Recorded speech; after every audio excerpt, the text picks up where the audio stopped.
Salve, salve, alunos queridos do meu coração! Sejam muito bem-vindos à nossa segunda aula sobre biotecnologia. E hoje vamos focar num dos ramos da biotecnologia, a engenharia genética, que consiste no conjunto de técnicas que envolvem a modificação dos ácidos nucleicos, assim como a transferência de material genético entre organismos diferentes. Nossa! É possível mesmo transferir DNA de um ser vivo para o outro? Como isso acontece? Esses seres vivos com pedaços de DNA de outra espécie sobrevivem? Onde encontrá-los? Eu sou a professora Jobeane e hoje vou responder todas essas perguntas ao discutir sobre tecnologia do DNA recombinante, que inclui as enzimas de restrição, DNA ligase, plasmídios e a técnica do CRISPR-Cas9. Falaremos também de terapia gênica e transgênicos. Se esse conteúdo te ajudar de alguma forma, se inscreve aí no canal, deixe seu like e compartilhe com seus amigos. Vamos juntos? A tecnologia do DNA recombinante é também conhecida como clonagem molecular ou clonagem gênica. Trata-se da transferência de DNA de um organismo para outro, visando produzir benfeitorias.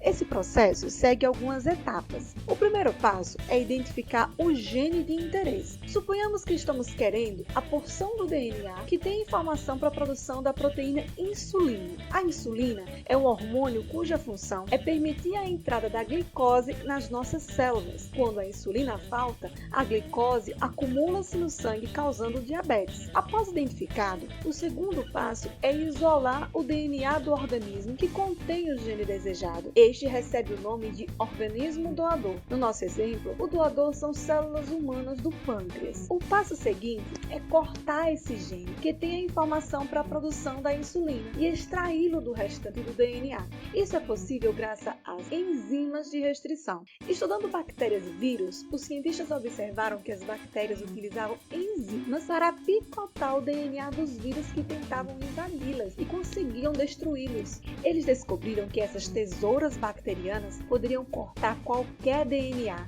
em lugares específicos, e a elas deram o nome de enzimas de restrição ou endonucleases de restrição. Uma das principais enzimas de restrição a ser isolada foi a EcoR1, produzida pela bactéria Escherichia coli. Essa enzima reconhece apenas a sequência guanina, adenina, adenina, timina, timina, citosina e faz o corte sempre entre a guanina e a primeira adenina.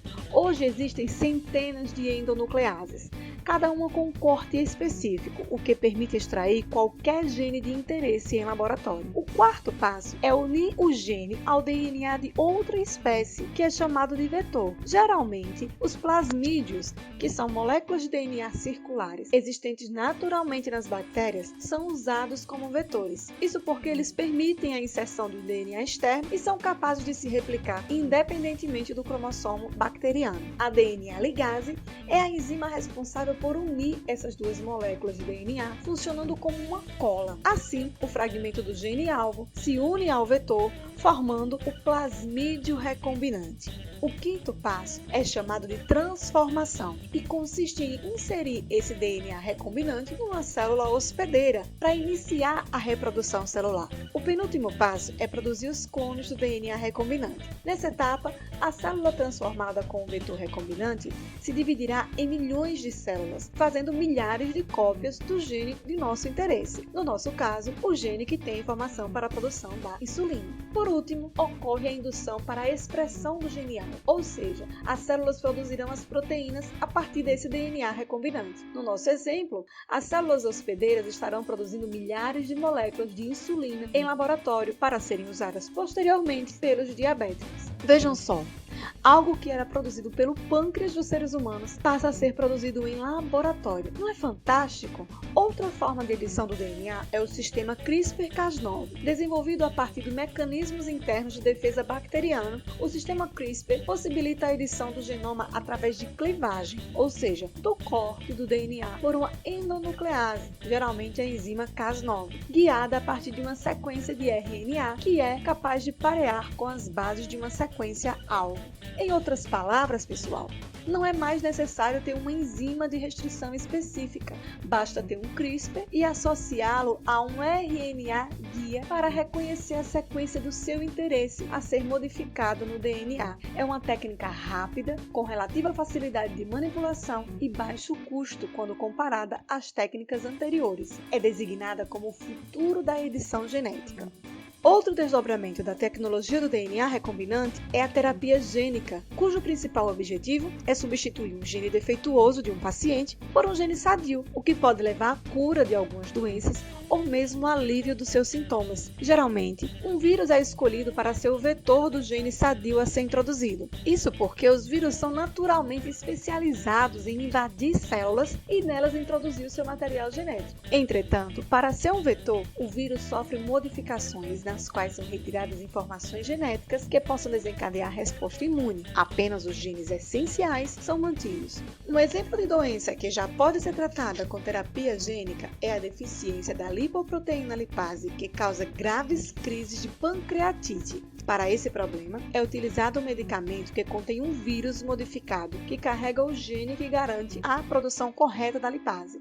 O vírus modificado não é capaz de desencadear problemas de saúde, mas consegue incorporar seu material genético às células do indivíduo que, com essa nova informação, passa a produzir a enzima lipase adequadamente. Existem dois tipos de técnicas na terapia gênica. A terapia gênica germinativa, que consiste na introdução dos genes sadios no zigoto, que é a célula resultante da fecundação, ou mesmo nos óvulos e espermatozoides. Assim, as células que se originam dessas células germinativas passarão a ter o gene de interesse em seu genoma inteiro. Todas as células do indivíduo daí originado possuirão esse gene e o transmitirão aos seus descendentes. Já a terapia gênica somática consiste na introdução dos genes sadios nas células somáticas, ou seja, todas as outras células do corpo, com exceção das células germinativas. Essa técnica é a mais usada e não há transmissão dos genes para os seus descendentes.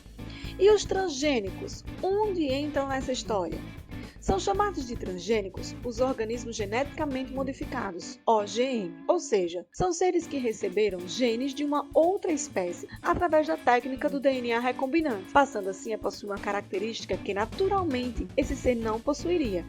Pensando assim, aquela bactéria que falamos no início da nossa aula, que recebeu um fragmento de DNA humano e passou a produzir insulina, é uma bactéria transgênica. Existem também animais transgênicos. Um salmão de uma espécie selvagem do Atlântico contém genes extras de outras duas espécies diferentes de peixe que fazem com que ele cresça 2 vezes mais rápido. A aplicação da técnica da transgenia é extremamente comum na agricultura. Uma grande parte dos alimentos hoje produzidos foram modificados geneticamente com o objetivo de tolerar herbicidas, resistir a diferentes espécies de insetos ou até mesmo aumentar sua produtividade.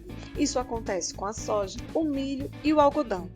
A grande polêmica por trás dos transgênicos está no fato de que, ao se introduzir um DNA externo em uma outra espécie, não há como controlar a sua expressão, podendo causar manifestações ainda desconhecidas, o que poderá comprometer a saúde das pessoas a longo prazo. Além disso, estudos comprovam que plantas transgênicas criam resistências aos herbicidas, fazendo com que seja necessária a utilização cada vez maior destes insumos. Elas ainda podem alterar a biodiversidade natural e intervir na seleção natural, pois a reduzida variabilidade genética compromete a capacidade dos transgênicos de se adaptar eficientemente a alterações ambientais. O fato é que a transgenia abre um mundo de possibilidades. Já pensou em seres unicelulares capazes de devorar plástico com tanta eficiência a ponto de resolver a problemática do lixo? E as bactérias que estão produzindo insulina? Ou ainda bactérias capazes de devorar o petróleo? Quero finalizar esta aula com uma reflexão ética sobre sustentabilidade e manipulação do DNA. Mas antes, vou adiantar que no próximo vídeo falarei sobre clonagem e DNA fingerprint. E se essa aula lhe ajudou de alguma forma, incentive a professorinha aqui a continuar a produzir mais conteúdos como este. Para vocês refletirem, vou deixar a seguinte pergunta. O desenvolvimento sustentável é aquele capaz de suprir as necessidades da geração atual sem comprometer a capacidade de atender às necessidades das gerações futuras. Se a modificação genética de organismos vivos pode comprometer a biodiversidade natural, o ser humano tem o direito de colocar em risco o suprimento das gerações vindouras em função de suas necessidades atuais? Essa eu deixo para vocês. Até a próxima!